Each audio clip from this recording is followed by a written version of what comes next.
Hey, this is Todd. This is more on the affluentology side of things, but as you know, it actually works really well. My whole shtick is I want to help people find ways their money can work for them so they don't have to work as hard for their money anymore. And essentially, for the majority of my clientele, it's how can I help them retire younger with more money? So, a while back, my ice maker stopped working. And actually, the ice maker worked, it just wasn't getting any water.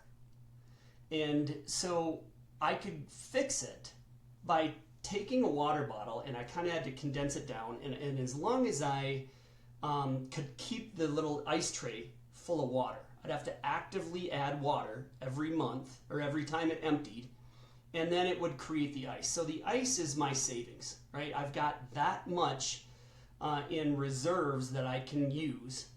But if I had to actively add water, and that's what we do while we are working.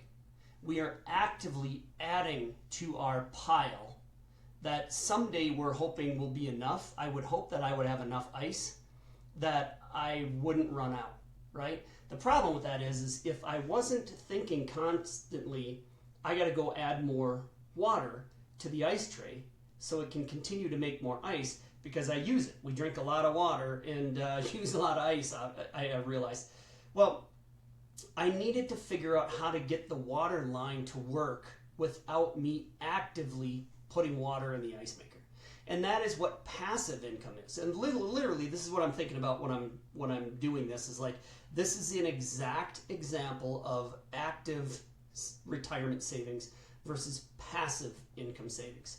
And the ultimate goal is what can I do in order to passively increase my reserves so I can consume the savings without having to actively continue to put towards it. That's what we do here at Affluentology, is we work on ways we can help our clientele think about things like this, and so we will never run out of ice when it's time to retire. So with that being said, just the way my brain works, I literally am thinking about it all day and all night, and random things like my ice maker is broken. This is an example of how valuable it is to create passive income to make sure you never run out of reserves. So stick with us as more and more information gets posted. This is what it's about. I welcome any feedback and comments as we learn together how to find ways our money can work for us so we don't have to work as hard for our money anymore, and ultimately retire younger with more money.